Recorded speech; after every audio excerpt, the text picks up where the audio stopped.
If something terrible like this happened, and it would be in the newspapers and on your show for weeks, that's what reading this book is like. And what separates what we do from thrillers I normally write, great story, but also authenticity.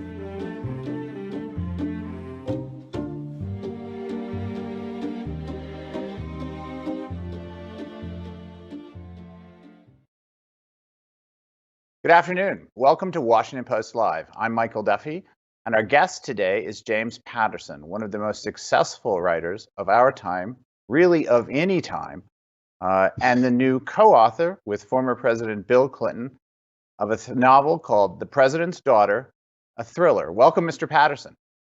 Hey, how are you? I'm well. Now, what made you decide to write a book, much less a second book, with a former president? A piece of it is we just had a lot of fun doing the first book. They asked, how do we get along? I wrote a book with Lisa Marklund. She's Swedish, writes a lot of mysteries, very successful over there. And we did the interviews, and interesting versus what happens in the States. There were like 40 interviewers.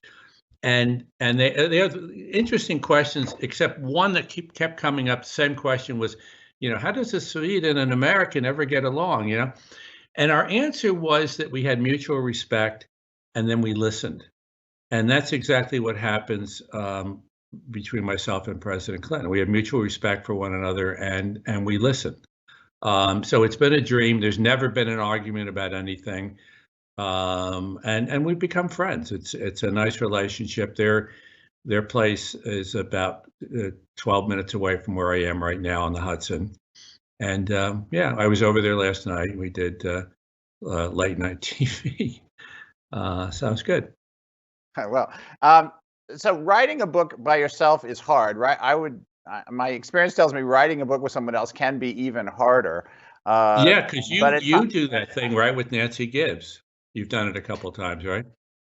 Yeah, it certainly makes it can make it much easier. But I was wondering, what's the process between the two of you? How does it go? If it's day one, you've decided to write a book, what happens next? Well, day one is probably when we talk about, what are some possible books we might write, and that went on for a while. And I think initially we weren't necessarily going to write a second book. And then we kind of got interested in this story because the first book is the president in office, the president is missing, and cybersecurity is the thing that drives the story. And that obviously is a very rich subject for thrillers, as we're seeing right now. And I hope we don't have our next tragedy big tragedy with cybersecurity. And then, obviously the president's been out of office for a while. And the notion about writing the second book about a president who wasn't in office anymore, and really trying to capture as best we could the humanity of presidents, because when you watch movies and television and whatever, it seems like writers and directors and whatever, they just continually present presidents as though they're robotic. Maybe because that's the way we see them in press briefings, but you get these very stiff, very plastic, for the most part, not always, but frequently. And what we wanted to show is just the humanity. And I obviously have seen a lot of that now because I've spent a lot of time with President Clinton. And last night I was roaming around in his house, and he was showing us everything that my wife and I. And that human side. So that's one of the things. I mean, I think The President's Daughter, one of the strengths is it really is incredibly fast paced. But I think you also get a sense for the humanity of President Keating in the book. Yes, this is a book for folks who haven't read it yet that features two presidents and a third, actually, who's passed away. One current, one former. And the former president, around whom the book is written, is having a complicated relationship with the current president. But neither president is perfect in this book. They both have significant weaknesses and flaws, and don't get along very well. Any takeaways the reader should take from that landscape without giving away what happens? No, no. We have never done anything that's very political. I don't think if you could read these books and not even know whether the president was a Democrat or Republican. We try not to get political. We're not going to deal with current or past presidents in these books. In both cases, though, both with the president is missing and the president's daughter, we wanted to present a president who was a good person. And in both, as you said, Keating is flawed, and we're all flawed. And I think, President Clinton he'll admit that he's flawed, and I'm sure Biden would do the same thing. But that's where he wanted to. But basically, I mean, I think with Biden, most people, Republicans and Democrats, I think would agree that Biden's a good person, most. And politics is a whole nother thing. Do you want big government? Do you want small government? But so that was one of the things we wanted to do, to present a president good human being. The other broader political theme in the book is about actually Secret Service protection and how it doesn't extend to children of presidents after the age of 16. Now, of course, President Trump actually extended it for his kids, but do you think that's a policy that should change? And in an age when well, do you think it should change? I don't know. I haven't really thought about it. The president would obviously have a point of view on that one, President Clinton, and it's never come up before, so it's an interesting question. Unfortunately, if there is an incident in some way, shape, or form, that's when people will start asking the hard questions about it. Obviously it'd be very expensive, let's say with President Trump, because there are a lot of children involved. I guess it's reasonable. I don't know how other countries handle it either. So I don't really have an answer for that one. But it's the first time it's come up, and I think it's a good question. And the book actually tables the question rather well, I thought. Does back to the difference in how you write together? I wanted a little bit more on the back and forth. You presumably start with an outline or an idea. What happens after that? The first thing was just agreeing on a basic story, and we liked this story because there are very few things that could show the humanity of someone's humanity beyond a loved one being missing, and you would do everything you could possibly do, and in his case, being a former president, he has a lot of contacts, a lot of people he can reach out to, and he does. After that, we agree on that kind of thing. We then get into an outline, and typically with President Clinton and I, we'll go back and forth 4 or 5 times with the outline, and we keep layering on. It's slicing off and layering on and getting rid of stuff that doesn't seem like it's really going to move the story forward. Michael Connelly is a very good mystery writer. He said about my books that what Jim does is every single chapter is designed to move both the characterization and the plot forward and turn on the movie projector in our heads. I don't know that I succeed in that with every chapter, but that certainly is what I would like to do. And I also, when I'm writing, I pretend there's somebody sitting across from me, and I don't want them to get up until I'm finished with the story. And once again, I don't know that I always succeed with that, but that's my hope. So the president and I work very hard on the outline, and we're very open to one another's ideas. And then usually I will start in and send him some the other thing I do, which he gets a kick out of, is I'll send him a list of things that he has to do. Stuff where I need information. And he's not used to that. He's used to telling other people, go get the information. So this is he gets a real laugh out of the idea that I'm asking him to do some work there. Do you give him deadlines? Because they weren't always his specialty. Yeah, I haven't had to, but I know in theory I would have, but no, he's been very good. I recall him being a fast writer as well. Is that still true? Yeah. Once again, when he gets down to it, he's a good writer. He's a fast writer, and he at one point for Christmas he gave me his funeral orations for that year or the last couple of years, which was interesting. He does a lot of. Was that as it's funny. source I had dinner before I left Florida with Brian Mulroney, and Brian, who had been the Prime Minister of Canada for 12 years, I think.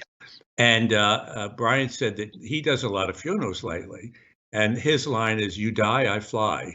Right. Yeah, right. Yeah, I think he and President Bush shared that joke. That was one they were able to Okay. both claim. Yeah. Now, so the final result, you are chapters traded back and forth. The polishing occurs at the same time, or is there? How do you keep the live? Who's got the live version? That's what I want to know. Who's got the live version? I have the live version. It's never come up. If push came to shove, it would be his decision, and it really never has. And he obviously, there's two areas where he pushes. One is that if something happened, this is the Secret Service might operate this way, or here's the physical layout of the White House or whatever. So we try to keep that as real as we can, and he insists on it. The other thing that he does, which is very helpful to me, is and you alluded to it earlier, he really insists that there's complexity to the character, and sometimes that's not my strength because I'll get so caught up in the plot. So the villains tend to be complicated. We tend to understand a bit about how they got the way they are. Especially in the first book, there's a very interesting woman who is an assassin, and she started off as kind of a thrillerish figure, and then she got more and more complicated to the point where at the end we couldn't bear to have her die because we'd gotten so attached to her, even though she's not necessarily a good person. But that's an important thing that he insists on, and I think he's absolutely right. This is a fun and fast read, and I enjoyed it a great deal. Thank you. It's seamless too. You can't tell the Patterson from the Clinton except for a few very short sermonettes about NATO and maybe a little on the Middle East. I mean, I could hear the NATO part, and then the callow nature of the White House press corps. But I think what struck the one that comes through the most is the scars, the damage that the job leaves on the occupant. I think they all walk away scarred. Not about the press per se, but just in general. No. Right. There's so much pressure. There's so much stress. You can see it. I mean, recently with President Obama and the hair and oh my God, the poor guy. He's been beaten with a stick. So yeah, I mean that's a piece of it. But a couple of days ago, President Clinton said on television, he said, I miss it. He said, I loved even the worst day as president. He loved it because he felt there was always something that he could do to help people. And I think people don't really understand where he's coming from. He is a good human being. He tries to do the right thing. Does he always do the right thing? Probably not, but he definitely tries. And I think people don't, I'll give you an example of people not understanding, and they do this, I don't know, caricature assassination. My wife, Sue, and I have now gone out to dinner with he and Hillary half a dozen times. And the first time we went out, we spent about 3 hours, a long dinner, and very enjoyable because they don't have to put on airs with us, and we don't really talk politics. So it's just kind of fun. And during the meal, 3 or 4 times, we saw them holding hands under the table, and people don't think of them that way. They don't really get it, how close they are. And I was at his house yesterday, and he was like showing me, presents that he'd gotten from Hillary recently, blah, blah, blah. And the grandkids and all the stuff that they have up on the lawns for the grandkids. Right. So, they're really grandparents now. I gather she's writing a thriller too. What's going on? Yeah, right. With yeah. And I think it's so courageous of them to do an epic poem in the style of Gilgamesh and Beowulf, rather than a regular thriller. That's a joke, Michael. I heard it. I heard it. I heard it. Yeah, we've actually both read it. It's very good. It's very good, and I'm sure it'll do great. And Louise Penny is really, really good. Very good writer, and Hillary's very smart and a good writer as well. So I'm sure it'll do very, very well. The new book introduces a different president than in the first book. You didn't want to go back to the first president. You were done with retired. One of the pieces is it was important in this story that the president have some military background. And there are two things about that. One, he does have a military, so it makes it a little bit more believable. But nowadays, because he sets off to rescue his daughter, and certainly a father or mother will do anything they could possibly do. But it has a little sense of like, really, But in this day and age, I mean, we're past that. This could never happen. I mean, people took over the Capitol. Bezos is going into outer space. I mean, anything can happen these days, and I guess it becomes a little harder to write fiction in the current age, because it's like, can it hold up to reality? I remember back in the '60s, Philip Roth, this was during the period with Nixon and Vietnam and everything, and he said, I can't compete with reality anymore, so I'm not going to write any more fiction. He eventually, couldn't live up to that promise. But there's a little bit of that going on now, I think. Yeah, it probably does give you permission to try some things you might not have tried 10 or 15 years ago. Yeah, well, people will still should never happen, even though that's a crazy thing to think these days. Just a couple more things on how you did it. How long did it take you start to finish, the two of you, to do this? And was it faster 7 on months, round 2? 3 days, and I have no idea. I don't know. I don't know how long it took. I don't really think about that, because I am always so ahead of any deadlines that I have for the publisher, and they're like, "Oh, please stop, please don't." Yeah. No. Oh my God. Yeah. So I don't really think about it. I don't think about it. I grew up, and my thing is just go and chop wood. So I chop wood, and I that's it. Okay, so, but your co-author does know his way around a thriller. He used to consume them even in the White House, like popcorn. He consumes books like popcorn, all kinds of books. He reads everything, and he does. Yes, he reads a lot of mysteries and thrillers too. Yeah, he just gave me a Stephen Hunter when I was over there. New Stephen Hunter. We both admire Hunter. Okay, so we have 5 former presidents now. That ties the record, I think, in American history. And after they build this isn't about the novel. This is about presidents. After they build their libraries. I know you like the President's Club. That was a very good book. I like that book. Very good book. I think. We're gonna pitch your stuff. What the heck, And it's time to talk about slow guys. Where's your next one? Come on. I hear the voice of an agent somewhere. They build their libraries and they write their memoirs. Is this something that you think Clinton could turn to as a bigger part of his next act? I mean, just give me a measure of his interest in it. And do you think he could turn? Not that I would suggest this. About me? Turn solo. Yeah. Does he need you now? Does he still need you? Why did you say such a thing? Yeah. I'll tell you, last night we went out to dinner with him, and he was really in full storytelling, and that's something he needs to consider, just to sit down and just tell story after story after story. I just wrote, this is one of either the curses or blessings of the pandemic. I wrote my autobiography, and it's just nothing but stories. And he has amazing stories, and he tells his stories well. And if he would do that, sans some of the historical trappings, I think it would be a stunning thing for people to read. Right. And it sounds like you might have another one, though you two are both thinking about already. Is there a plan for a third? Not yet. No, no. I mean, on television, somebody brought it up, and we were making a joke about doing one about aliens, but that was a joke, I think. We do have a couple of questions from the audience, so I'm gonna turn to them. Dana Lilly of Georgia asks you, and it's not about Is this. Jeff Bezos listening before he goes up in space? You I don't would know? never Okay. know. Well, we'll see. If one comes in, Jeff will. Yeah. I'm sure it'll come to me. Will there be another women's murder book club? And please say yes. The question reads. Yes, he lied.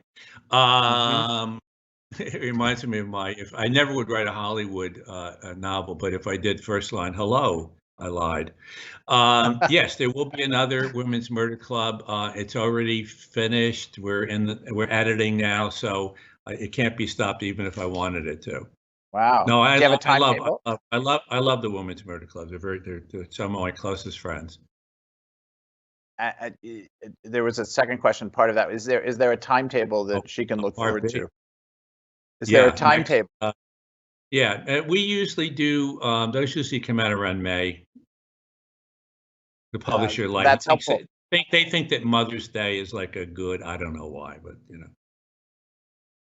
Someone in the audience named Mark Barbieri of Washington asks, how do you, after 75 novels or so, keep the content so fresh across so many characters? And do you ever have to put up a chart and keep track of them?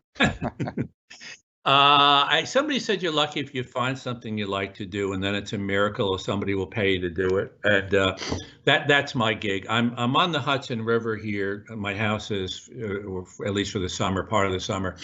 And I grew up the Hudson in Newburgh, little town, tough little town. And one of the blessings for me is that I still see the world through the lens of this kid from Newburgh. So the idea of spending time and writing a book with President Clinton, I mean, I really appreciate it. I'm never blasé about things. The idea that I could publish books, publish stories, that I can do something that I love to do. I don't work for a living. I play for a living. That's what I'm doing. You at what point after college did you know that you wanted to be a writer and took your first steps to doing it? I know you worked in advertising for a time. I actually, yeah, but I've been clean for over 20 years from advertising. I worked my way through college at a mental hospital, a McLean Hospital in Belmont, Mass. And that's where I started scribbling, because I worked a lot of night shifts. I had it, most nights it was quiet. Occasionally it would be crazy. But I started reading everything I could get my hands on, and then I started scribbling, and I loved it. I loved writing stories. So that's kind of where it started. And since it sounds like you taught yourself completely, do you recall a moment looking back? Sorry. Yes. Well, that's okay. But do you recall a moment where someone said to you, in a way you hadn't heard it before, that, hey, you could be good at this? Well, the first thing I got freshman year in college, and there was a freshman or sophomore year, and there was a writing course. It wasn't fiction. And I remember the professor saying, you write well enough, but stay away from fiction. So I, of course, ignored that. And then I went to graduate school at Vanderbilt, and there was a writing professor down there, and he said, you have it, don't abuse it. Then of course I abused it and wrote thrillers, but what the hell. But he was very positive about my ability to do this and do it, reasonably well. Can you talk to us a little bit about what do you have time still now to read for fun? And if so, what have you read lately that you admire or like or would recommend? Summer's here, so people will want to know. And you're generous to colleagues, I know. Ned, a friend of mine is here, and he's just pulling. I don't sleep here, but this is my office. What do I have sitting around here? Like a lot of people. What am I doing right now? I'm doing the Michael Lewis Premonition. Oh, this will be good. This is good. Hold them up. This is good. Yeah. Okay. Now, what am I selling other people's books for? Yeah, he doesn't need it. It's part of your generous spirit. What am I? Why am I not? That's good. That's good. That's good. The Premonition. Okay. Yeah, that's good. This is a good one, which I've started. I better, it's The 1,000 Crimes of Ming Su. I don't know if you Tom can Lincoln. read that. That's a good one. That good. just came out. Oh, this is interesting too. I'm about halfway through this. This is how they tell me the world ends, and that's about cyber weapons, arms, and that relates a lot to the first book the president and I did. The President is Missing, which is all about cyber terrorism or whatever. And I sent this actually out to the Joe Roth is producing the movie. I hope I think the screenplay is just about done. And I thought the screenwriter might appreciate reading that because there's a lot of scary stuff in there. So they're making a movie out of the first book with Bill Clinton. First one, yeah. Right. We should note that last book you held up, Tell Me How the World Ends, is a piece of nonfiction, I think, right? This is how they tell me the world ends. Yeah. Right. That's great. Yeah. And the new it Stephen sounds Hunter. like I don't remember the name of it, but the president, I just finished it. He loved it. You can figure out that. I don't remember the name. Brian's War or somebody's War. Right. Are you giving him books too? And I know he likes to give them to other people. Yeah. Great. Yeah. Great. Okay. In the movie version of the first book, how involved are the two of you in the development or production of that? It was a weird thing. Showtime was doing a series, and they had started shooting. They were 5 days into the shoot, and then they had a shutdown for COVID, and then they started losing the actors. And they said, okay, well, we're going to have to stop this thing. We were very involved with that. The new one, we'll see, because it just at this point, it's the screenplay is supposed to come in this month, so we'll see what happens. But it's exciting. There's already a screenplay. Well, it's coming in this month. Oh, I see. Okay, but that's fascinating. I got you. So, but they'll talk to us about the screenwriter and blah blah blah blah. And the other thing I'm doing now, which is kind of fun, are the podcasts.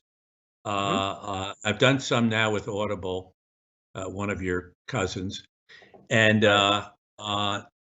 those are fun. I mean, they're like the old radio dramas. We just did one. It's going to come out in October called The Guilty, and it goes back and forth between an actual stage play and these detectives interviewing, because there's been a murder at this incredibly big Broadway premiere, and it's really fun. And John Lithgow is the main guy, and Peter Gallagher is in it, and it's really fun. And I love doing it because it's new and different. I hadn't done it before.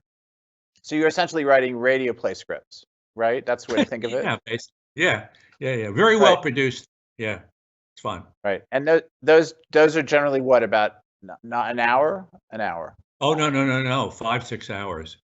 Oh, so they're series. Oh, that does sound like fun. And they do them in 10, 12-minute pieces, so you can you're riding your bike or whatever the heck you do, and then the next episode comes, and they're fun. We did one already, The Coldest Case, which that came out I think in April or something. It's a little unfair to ask you, Cole, but do you know how many of your novels have been made into movies? I don't know exactly, half a dozen, I guess.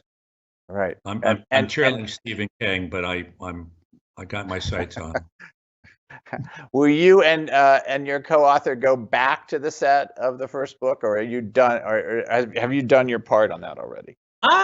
Maybe. I mean, as you know, or if you don't know, they are. I mean, movie sets are stunningly boring. It takes forever, and I don't relish the idea. I mean, if you're the director, they're incredibly tense, but if you're anybody but the director, you sit around a lot. So I don't love that experience. I do like getting involved, and we have a number of things. The House of Kennedys we're doing. I mean, I don't know what's going to happen with it, but we have the pilot. The Lenin book is being developed. Some of the nonfiction. Cross. We're waiting on Amazon. They have a pile. I don't know what's going to happen with it, but I'm very involved, and once again, chopping wood. They send me the script. I get them the notes back that day. So whatever. Most people I know would love to chop. Yeah. Most people I know would love to chop wood as well as line, hungry dogs run faster. So that's kind of my gig. Well, you've been generous with your time and let's go for another half hour. Come on, Mike. And your storytelling. So thank you for joining us today. Good luck. Oh, you're welcome. Thank you. In whatever comes next. And I forgive your reviewer. I love Thank you. love the First Thank Amendment. you. Thank you for mentioning the review and forgiving him. And thank you for joining us. Tune in to the Washington Post Live next week. Among our guests, Chuck Robbins, CEO of Cisco, Senator Mark Warner, Democratic Senator from Virginia, Craig Melvin of the Today Show, and Cecilia Rouse, Chairman of the President's Council of Economic Advisors. Please register for these events and learn more at Washington Post Live. And thank you again for joining us today. Have a good weekend.